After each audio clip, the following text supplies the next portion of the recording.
Hello, dear all.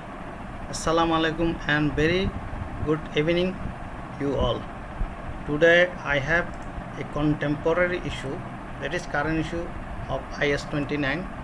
It's very practical and it's always important for our CA level, final level and PL level also.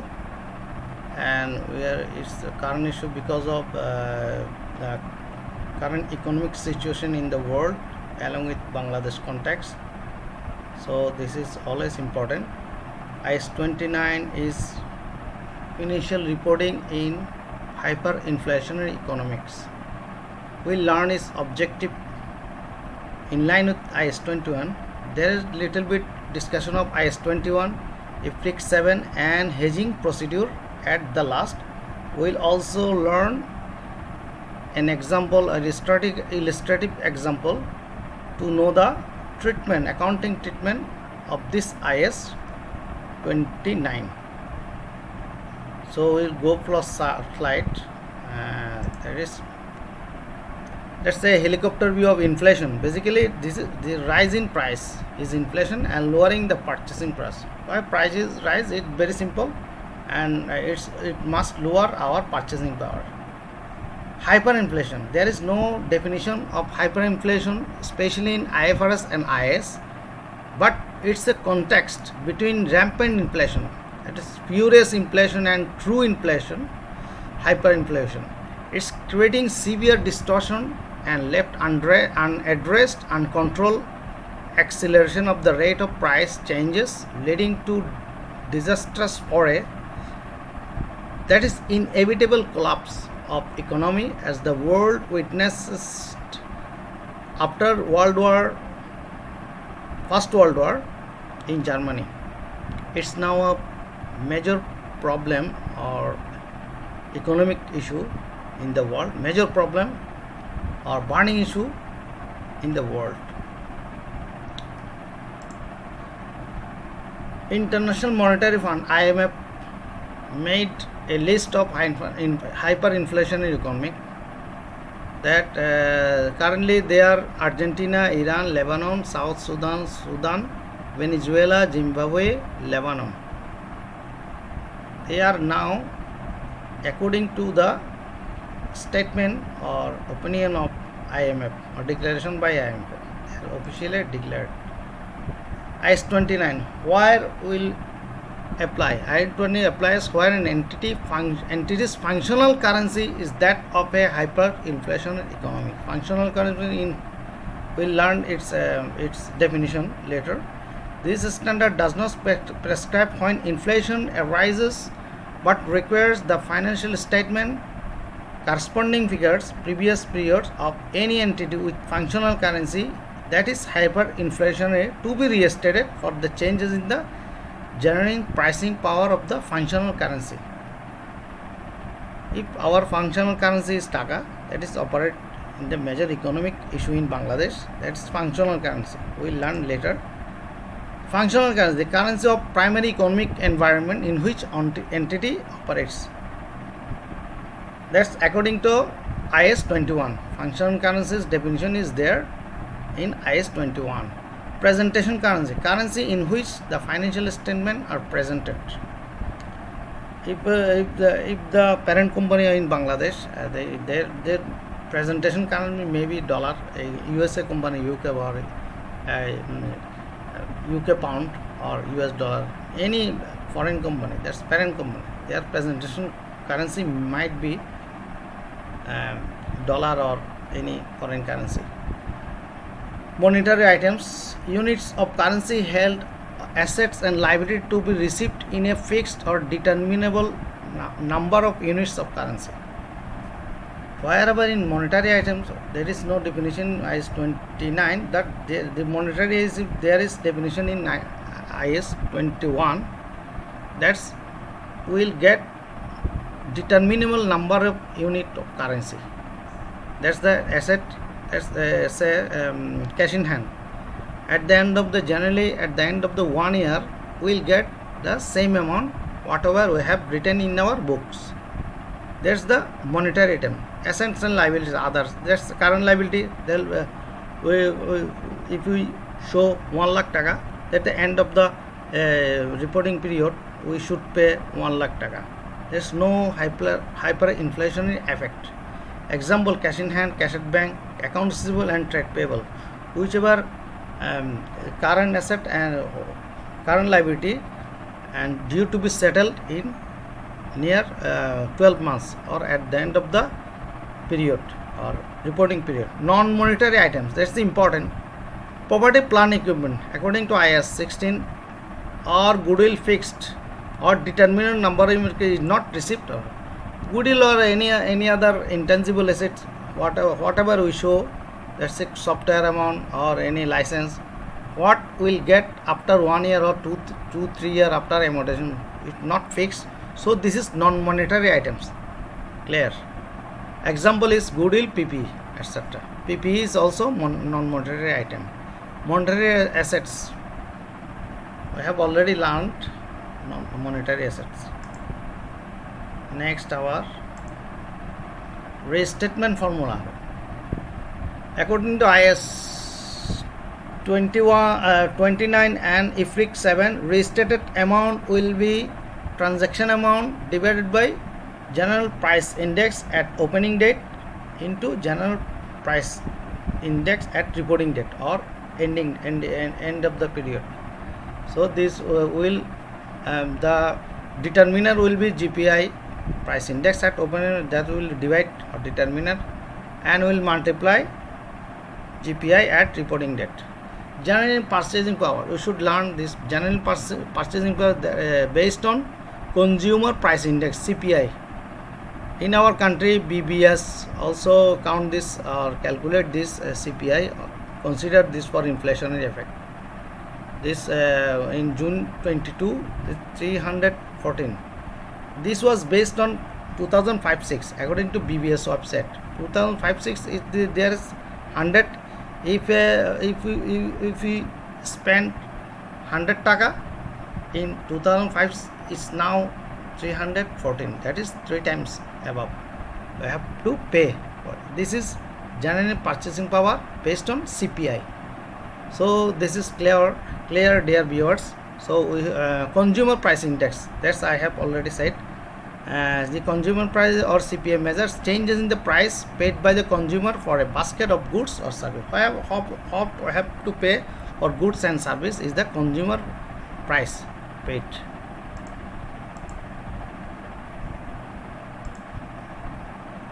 Indication of hyperinflationary. Most important things, what economy or what country's economy is hyperinflationary is determined by the IMF. They must consider IAS 29, that is cumulative inflation rate over 3 years approaches or exceed 100%. This is the main point of hyperinflation. In Bangladesh or any other our neighboring country is not hyperinflated. That 100% over last 3 years inflation was not hit the our economy.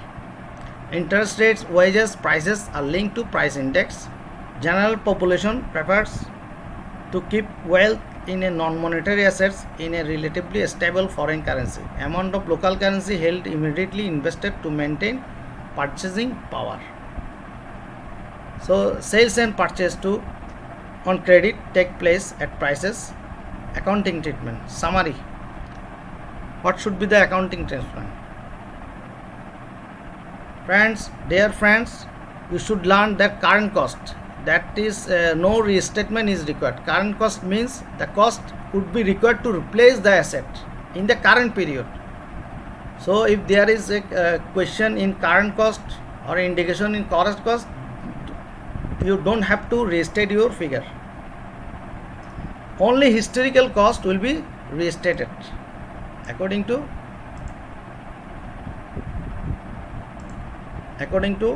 IAS 29. I have made this summary for calculation or before going to our example in Excel sheet. That's components, non-monetary assets or liability, maybe asset or liability. Restatement decision, yes, it must be restated. and restated formula is amount, transaction amount divided by GPI at opening date multiplied by GPI at reporting date.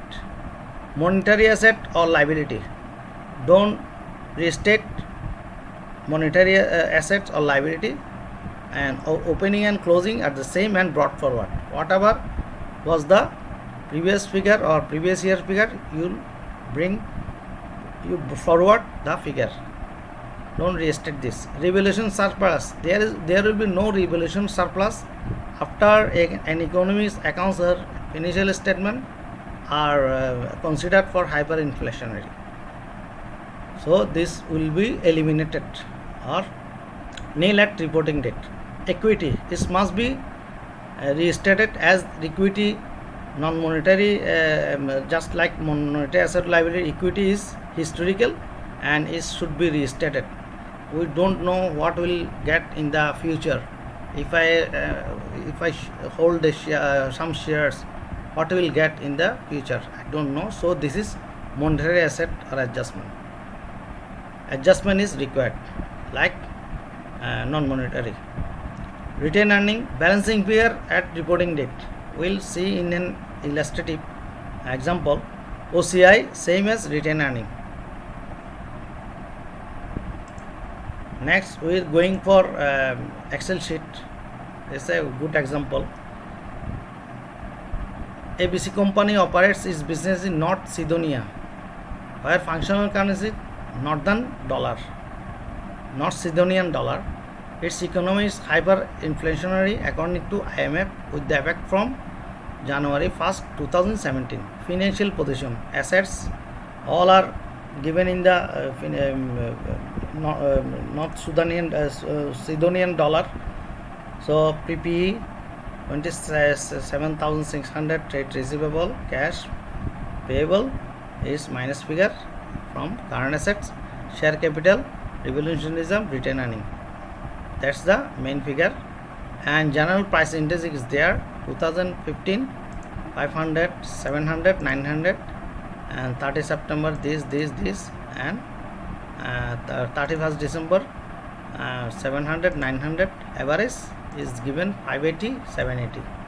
And we will answer. This is answer sheet. Answer will be this, that will restate the figure. Property, plant, equipment. Property, plant, equipment is there, 27,600 is restated. This is the main thing. We have divided, that is the property, plant, equipment. There is a question, it was revealed in 30 September. So we have used 30 September figure, and 900 is our closing figure. So the 2016, and this 41,400.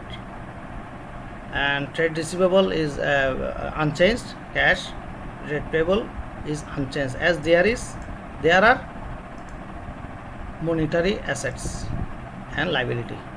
Non-monetary is PP, this is changed. And share capital is also in January is divided by January's index and multiplied by December's 16 index. We are doing 2016 financial position.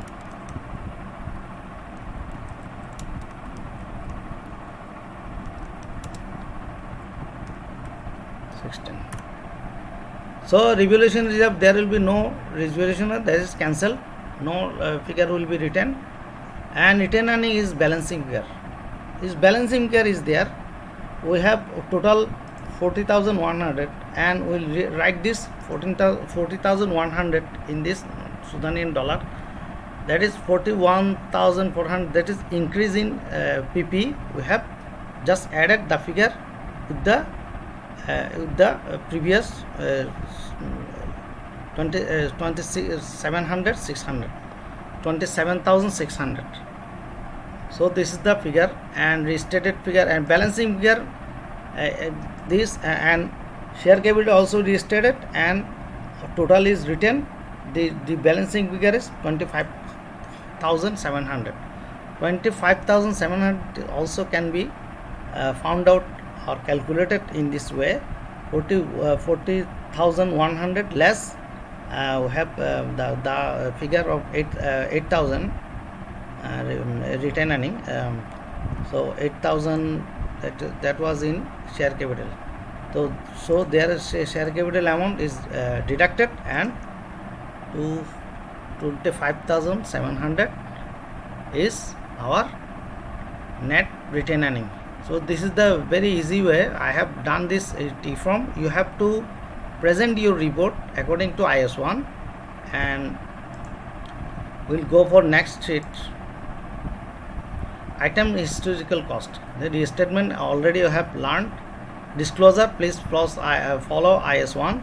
Opening and corresponding figure must follow you IAS 21, para 42B and 43. So for this disclosure, you may go for PwC or KPMG. There are a lot of example. I have just I have given the idea of your present example. You will present your figure according to IAS 21, para 42B and 43. At last, what should government and companies do in this horrible situation, that perplexing currency turmoil, a burning issue in the world? In Bangladesh, there dollar crisis, and also Taka is being devaluated by dollar every day, but somewhere it is improving day by day. But external measures should be taken by the government. Hedging risks or risk management of foreign currency monitoring, that is being done by our Bangladesh Bank, government, ministry. All the ministry is looking for the solution or any measures or proactive decision they are taking for controlling our foreign currency reserve. Control of luxury goods or import. Luxury goods are being controlled and much and handled by the government. Already import has declined. Enter EPZ LCs in Bangladeshi Taka. This is the most crucial point. If there is a LC from Dhaka EPZ to Chittagong EPZ, local LC can be made by the Bangladeshi companies. Intercompany transaction should be done in Bangladeshi Taka for avoiding foreign currency devaluation, especially dollar crisis, for averting our dollar crisis. This is the one of the most important things, or one of the most important solution for Bangladesh government. In the hand of Bangladesh government, it may consider through BEPJA or any other authority to control the dollar crisis through increasing our EPZ or local LC. All local LC should be paid or transacted in Bangladeshi Taka. Synthetic currency exchange, this is almost very critical. Synthetic is not used in our country. Uniform currency in South Asia is, if possible, all South Asian countries may, or like SAARC countries, may go for uniform currency like Eurozone. This is the most crucial, and a lot of review and research may be taken or needed for launching this kind of uniform currency, and all countries of SAARC should give consent for this issue. So this is very critical and not possible in this time, in this volatile period. And reduce syndication, hoarding, smuggling, money laundering, whatever, under invoicing, over invoicing, any other way of siphoning of money. That's the goal. Bangladesh Jewellery Samiti already said that 73,000 crore Taka has siphoned off or laundered from our country in the gold smuggling.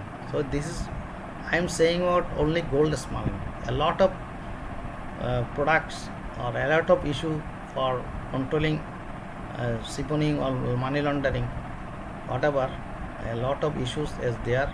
I have only given the one example.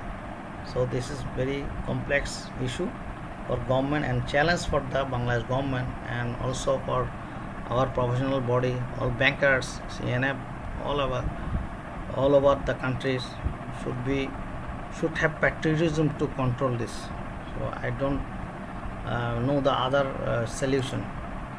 Internal measure by government. What measures by the companies? So what should the companies may take? Company may go for hedging. That one kind of hedging is invoice in home currency or Bangladeshi taka. That's already launched or started by the Indian government or Indian companies. They are stressing on the or giving preference their in Indian taka rupee. Money market hedge. Money market is one of the hedging procedure or good hedging procedure for the if the company has creditor, you must deposit the dollar now and after before the transaction or settle period, it must convert into a spot rate and payment may be made through Bangladeshi taka. Then at the time of this settle taka and loan at the end of the period. Money market hedge is very suitable for the companies. Now I should give an example, but it will be too much lengthy the video, so I will not give such example now. Currency swap. If there are any subsidiary that's Bangladeshi parent company subsidiary in UK, England, in India, they can have currency swap. This is very much internal procedure for minimizing the threat of dollar devaluation. Foreign exchange contract. I don't think the bank will be agreed for foreign exchange FEC now. It's in the volatile period of currency devaluation, so this is not so possible for this to implement the foreign exchange contract. Offshore banking transaction. This is one of the most popular. Government should relax to give permission the banks with going to offshore banking transaction to increase the transaction in offshore. That is taking loan in or borrowing in dollar and payment should be made in the dollar. So this will minimize our dollar volatility. And netting of assets and liability. A lot of if there is operations, a lot of in the segment, so netting of assets and liability will be fruitful or beneficial for the companies. Leading or lagging behind. Leading transaction, the advance payment, leading and lagging is not also possible for this now because of the crisis. But I think one of the most crucial economic decision should be made by the government to launch or increase taka transaction, and for companies money market hedge and currency swap is the one of the crucial decision for averting the problems, difficulties of dollar crisis. So I am ending my video. Till next, I'll present some important or current issue like this. Until then, I am departing now. Bye. Salam alaikum.